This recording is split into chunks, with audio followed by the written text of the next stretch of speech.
না না তেমন কিছু না, জাস্ট এক্সামের প্রিপারেশন চলছে। আর কলেজটা অনেক সুন্দর, কিন্তু ব্যবহার একদম ভালো না।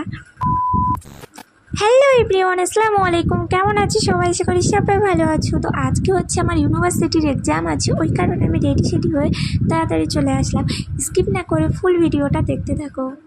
দেন হচ্ছে আমি কলেজে চলে আসলাম, আর এখানে তো এসে দেখি সবাই এক্সামের জন্য প্রিপারেশান নিচ্ছে। এখন তো সবাই করবে, তাই না? তোমরাও তো এক সময় করতে। তো যাই হোক, আমি একটু দেখছিলাম এখানে দাঁড়িয়ে দাঁড়িয়ে।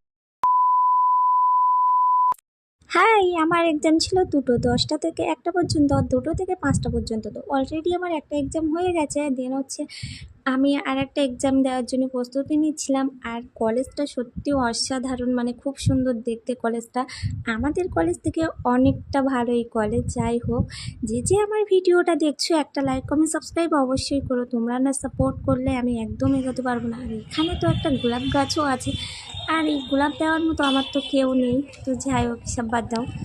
যেহেতু 1 ঘন্টা টাইম ছিল, তো আমি একটু হাঁটতে হাঁটতে চলে আসলাম ফুচকার দোকানে। আমার আবার ফুচকা ছাড়া আর কিছু ভালো লাগে না, তো একটু ফুচকা খেয়ে নিলাম।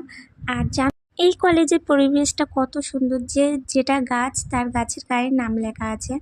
তো আমার 2টো থেকে এক্সাম ছিল, আমি এক্সাম দিতে চলে এসেছি, কিন্তু এখনও দেখো রুম খুলিনি। তো ওই কারণে দাঁড়িয়েছিলাম, 2টো পার হয়ে গেছে তাও রুম খুলিনি। তো কিছুক্ষণ ওখানে দাঁড়িয়েছিলাম। ওখান থেকে বলেছিল যে টাইম দেওয়া হবে পরে। তো তো আমি আমার সব কিছু রেডি করে নিচ্ছি, যাতে যে খুলবে সাথে সাথে রুমে গিয়ে সিট নাম্বার দেখা যায়। ভিডিওটা কেমন হয়েছে বলবে। দেখা হচ্ছে নেক্সট ভিডিওতে। বাই, আল্লাহ হাফিজ।